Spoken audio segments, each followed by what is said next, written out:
Hello, it's Frank and Mark from the Check Out This Record podcast, and this is Check Out This Song. We have a classic song from one of the all-time great punk bands, and that song is Infected by Bad Religion. So, Mark, we mentioned how Bad Religion really hasn't put out a decent album in years, and it's hard for albums after the trifecta of Suffer, No Control, and Against the Grain to hold a candle. But the album Stranger Than Fiction is not bad, and this song Infected is a great tune that got a lot of radio airplay in 1994 on your modern rock radio. Mark, your thoughts on Infected?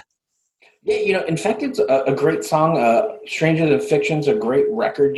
There's that really nice Bad Religion from the late 80s in through like the mid to almost late 90s where, you know, not that it all sounded the same, but they just put out really great material consistently.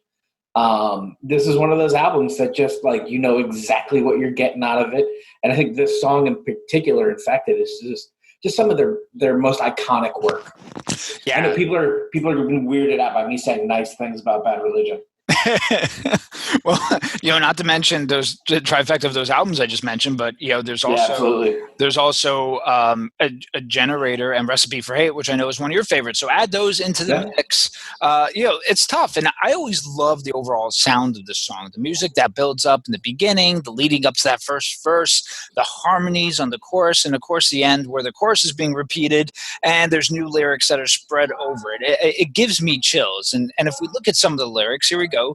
You and me have a disease. You affect me. You infect me. I'm afflicted. You're addicted.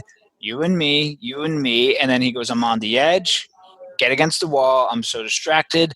I love to strike you.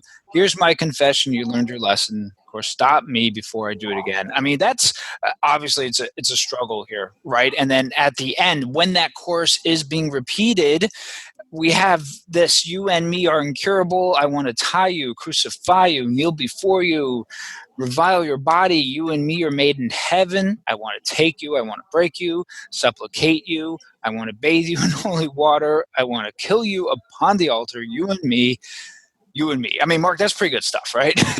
Yeah, it's some really interesting songwriting, especially for a band that doesn't typically do songs, really about relationships. For this to be kind of on the nose about what interpersonal relationships are really like and what they mean to each other is a big deal. So for a band like this to be saying something, to really be using, the imagery of putting somebody on an altar to be sacrificing them on the altar, that kind of stuff, the intertwined nature of it, it's really kind of crazy and really just a wonderful song. Yeah, and I have that Bad Religion DVD. I think it was either from 2003, 2004, and watching that song is great because always on the recording I'm thinking Greg Graffin, the lead singer, is singing that part I just mentioned, but live what happens is we have Greg singing that chorus, and Brett, who obviously is from Epitaph Records, is the one of the guitarists and one of the primary songwriters with Greg, is singing those words over it. And that whole recipe mixed with the energy, man, it's just a blissful experience. And take the content, listen for what you want. The relationship, right? It could be a person. It could very well be religion, although that song was written by Brett and the band's name is Bad Religion. So I don't think that enough said as far as I think his thoughts on that, or drugs, which I think it could be about too, which is a relationship of some sort. And nevertheless, it's a classic song. But I mean, there's so many layers here, right, Mark, where we could really pull back and be like, wow, it could be about this, could be about that. Definitely, it's a struggle, and he's had enough of whatever this is, and this is what he wants to do to really rid himself of this. Yeah, definitely. Or or that kind of despite wanting to be through with it, knowing that you're trapped in it. Yeah. Really, it's just interesting. Like I said, for a band that's, never been overtly into relationships, whether that relationship is about an addiction or it's, more interpersonal, it's just really cool to see them, how they present it.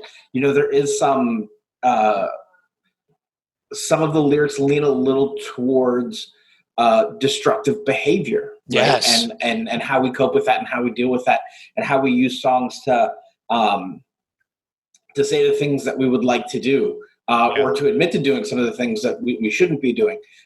It's a really interesting dynamic for a band like this, with its ethos, with its um, moral high ground, Yeah. to be singing a song like this. Really interesting stuff. Yeah, absolutely. And again, musically, I just love the build up. I know I always had this impression. I know you didn't, but since it was mixed into modern rock radio in '94, I always I never really separated it from being a punk song. Of course, I was still kind of learning out what that was too. And I failed to mention that this is actually Stranger Than Fiction. It's a major label release too, released on Atlantic Records. So Hmm. definitely it's a classic. It's a classic song. I think those out there should check out the song. If you haven't listened to it in a while, listen to it loud, and you could really catch these little things. And I hope it gives you, goosebumps just like it gives me. Check out Stranger Than Fiction too while you're at it, and Yeah, while you're there. yeah, while you're there, and of course, check out our long form podcast every week with new episodes. And again, Infected by Bad Religion. Check it out. Mark, any final comments on that? Yeah, no, definitely. Hey, look, that mid '90s Bad Religion era. Don't be afraid to put on those CDs. Like Frank said, turn it up real loud. Or if you got the vinyl, man, put on the vinyl, Oh, turn it up real loud. Break out those lyrics, really get into it, see what they're talking about. Like see where the mindset really gets you. It's really interesting how intelligent and how smart these records are. I'm even a fan up to Process of Belief. Really yes. feel like that it's some really great work on that record. But kind of encompassing that era. Jump into any of those records, really look at what they're doing, look at what they're saying, and the music's phenomenal, man. Get into it. Absolutely. We'll see you Absolutely. guys on the podcast. Absolutely. Give us a whole subscribe there on the YouTube channel. Thank you for listening, everyone, and we'll see you next time. Bye bye.